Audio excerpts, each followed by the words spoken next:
Hello everyone. आज हमारा इस चैप्टर का थर्ड वीडियो है। अभी तक हमने क्या क्या पढ़ा था?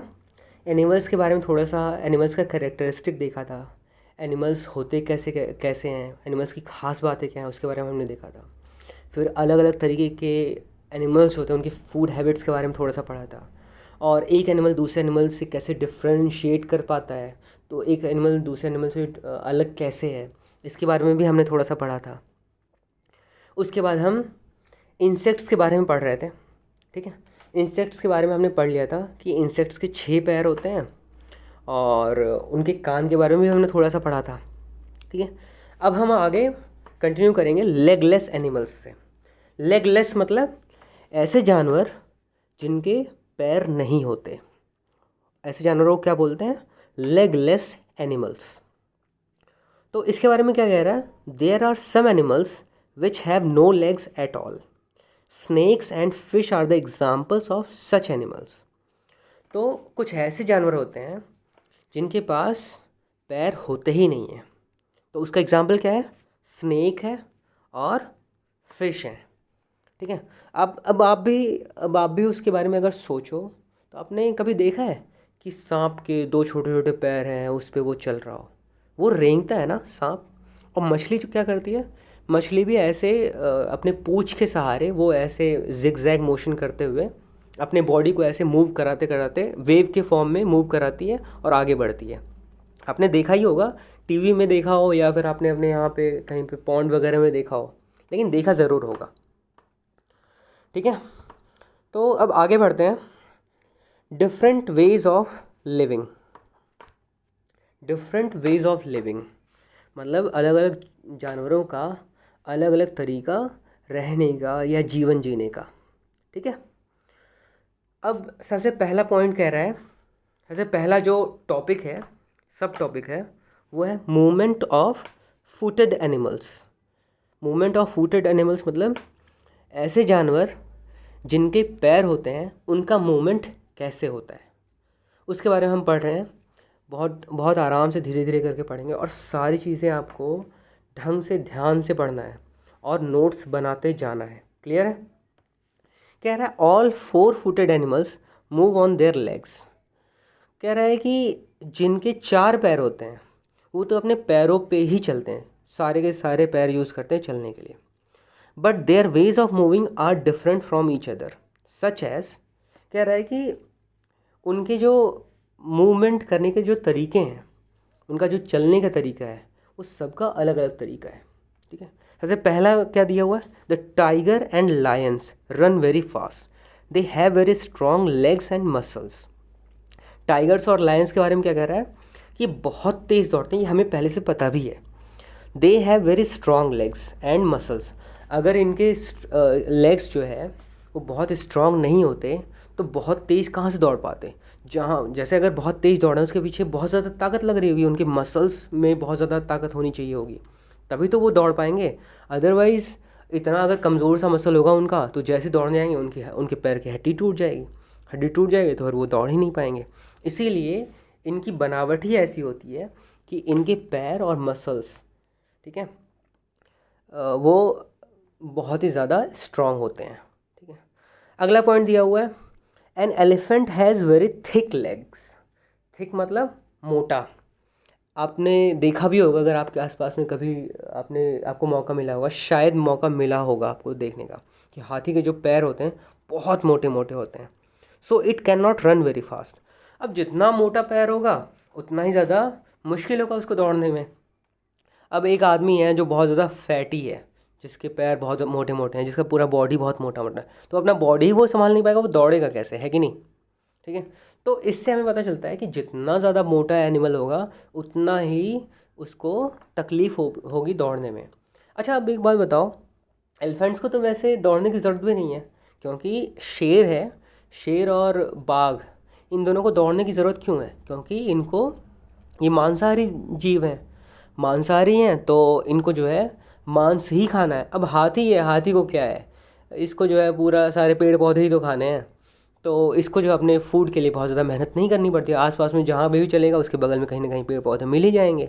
तो इसीलिए इनको जो है हाथी को दौड़ने की ज़रूरत नहीं पड़ती, इनका ऐसे ही काम चल जाता है। ठीक है। A deer has long slender legs. ठीक है। अब वही बात हुई, अगर मोटा लेग है तो बहुत ही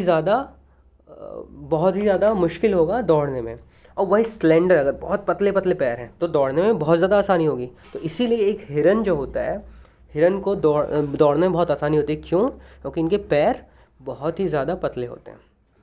squirrel can run and jump. एक स्क्वेरल होता है, स्क्वेरल मतलब क्या होता है? स्क्वेरल का मतलब हिंदी में तो मुझे अभी याद नहीं है। गिलहरी, गिलहरी मेरे ख्याल से होता है। तो गिलहरी जो होती है वो दौड़ भी सकते हैं और जंप भी कर सकते हैं, कूद भी सकते हैं। ठीक है। ए टॉर्टॉइस मूव वेरी स्लो। ये जो टॉर्टॉइस होता है, टॉर्टॉइस मतलब वो उसी कछुए जैसा ही होता है, लेकिन कछुए से थोड़ा सा इसका स्पेशीज़ डिफरेंट होता है। The rabbit can run very fast. Rabbits जो होते हैं वो बहुत तेज़ दौड़ पाते हैं। दौड़ते क्या, ये उछलते ज़्यादा है ना।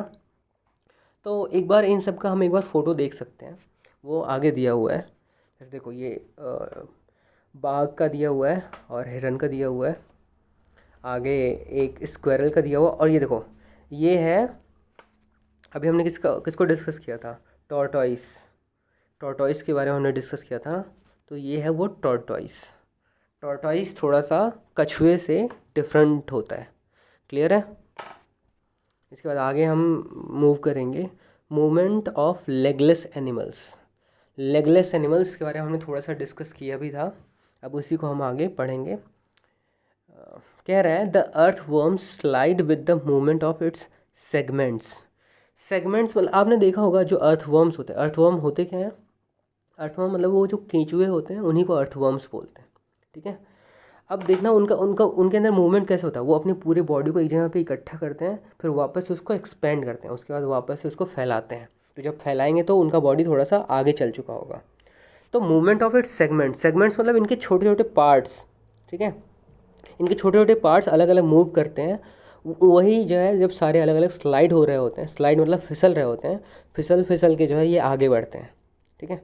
The snakes crawl on the ground the snake crawls on the ground with the help of scales on its body. अब जो स्नेक होता है, स्नेक के बॉडी के ऊपर स्केल होता है। स्केल मतलब क्या होता है?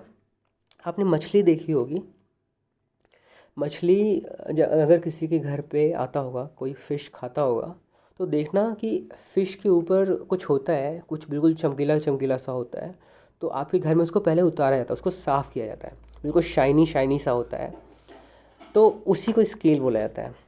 तो वो क्या करते हैं, स्नेक्स क्रॉल करते हैं। क्रॉल मतलब रेंगते हैं on the ground with the help of scales on their body. तो जैसे मछलियों के ऊपर स्केल्स होते हैं, वैसे सांप के ऊपर भी स्केल्स होते हैं। उन स्केल्स की वजह से ही सांप मूव कर पाते हैं। ठीक है। The fish has fins to help them swim.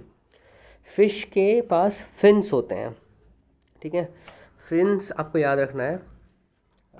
Fins का हिंदी एग्जैक्ट मुझे नहीं याद है, तो आप क्या करोगे, फिन्स का हिंदी निकालोगे। ठीक है। आप ऑनलाइन जाओगे या फिर किसी से पूछोगे कि फिन्स फिन्स मेरे ख्याल से हिंदी इसका होता है गलफड़े। तो गलफड़ों की वजह से ये मूव कर पाते हैं या स्विम कर पाते हैं। ये जो नीचे फिगर दिया हुआ है ये एक अर्थवर्म का है, केंचुए का है। आपने केंचुआ देखा भी ऑलरेडी। ठीक है।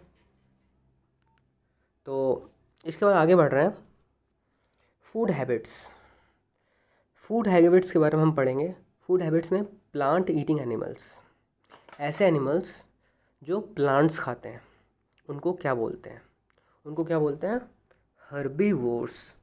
ये याद रख लेना है, हर्बीवोर्स बोलते हैं। Plant eating animals are called herbivores. अच्छा, एक चीज़ और याद रखना, इसको काल्ड नहीं पढ़ते हैं, कॉल्ड बोलते हैं। ठीक है।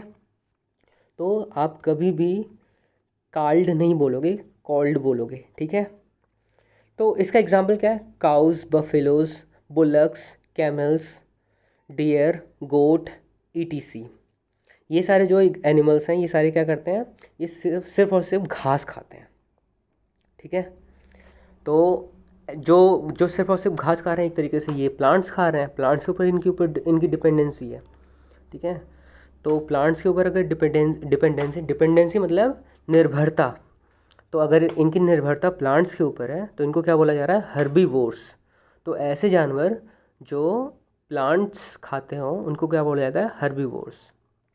आगे क्या कर रहा है, they have sharp front teeth to bite off plants. अब देखो, एक होता है टूथ, ठीक है, और दूसरा होता है टीथ, ठीक है, दूसरा होता है टीथ जो यहाँ पे दिया हुआ है। तो टूथ जो होता है वो सिंगुलर होता है, सिंगुलर मतलब एक वचन, और टीथ जो होता है वो प्लूरल होता है। ये आपको ऑलरेडी पता भी होगा, ठीक है। तो इस तरह के जो जानवर होते हैं, जो हर्बीवोर्स होते हैं, उनके जो फ्रंट टीथ होते हैं, जो सामने के दांत होते हैं, वो बहुत शार्प होते हैं, तो ताकि वो उनको जो प्लांट्स हैं उनको आसानी से काट सकें, ठीक है। They have strong and broad back teeth to grind their food. तो ग्राइंड भी एक वर्ड है, ये वर्ड भी आपको याद रखना। ग्राइंड मतलब होता है पीसना, ठीक है। तो उनके जो दांत होते हैं, जो हर्बीवोर्स होते हैं, उनके जो पीछे के दांत होते हैं, जो पीछे के दांत सबसे मोटे मोटे दांत होते हैं, वो बहुत ही ज़्यादा स्ट्रॉन्ग होते हैं और बहुत ही ज़्यादा चौड़े होते हैं। चौड़े होते हैं, उससे क्या होता है, जब चौड़े दांत होंगे तो अपने जो भी पेड़ पौधे होंगे उनको जब चबा रहे होंगे तो पीछे के दांत से वो चबाएंगे और चबा चबा के उसको पीस देंगे, ठीक है, पीसने के काम में आता है, ठीक है। They have no teeth for tearing food. इनके पास फूड को फाड़ने के लिए दांत नहीं होते हैं। अब फूड फाड़ने की ज़रूरत ही नहीं है इनको, क्योंकि ये तो हर्बीवोर्स है। आगे जो हम पढ़ेंगे, जो मांसाहारी होते हैं, मांसाहारी अगर होते तो फिर इनको जो है मीट को फाड़ने की ज़रूरत पड़ती, तो इनको तो फाड़ने की ज़रूरत ही नहीं है। पेड़ पौधे वैसे भी उनके पत्ते सॉफ्ट से होते हैं, ठीक है, तो इनको कुछ फाड़ने की ज़रूरत नहीं, बस इनको जो है काटने की ज़रूरत होती है। तो काटने के लिए सामने वाले जो दांत होते हैं वो बहुत ज़्यादा शार्प होते हैं, अब पीछे वाले जो दांत होते हैं वो बहुत ज़्यादा चौड़े होते हैं ताकि आसानी से उसको पीस सकें, ठीक है। तो आई होप यहाँ तक आपको क्लियर हो गया होगा हर्बीवोर्स तक। आगे हम नेक्स्ट वीडियो में कंटिन्यू करेंगे, तब तक के लिए थैंक यू।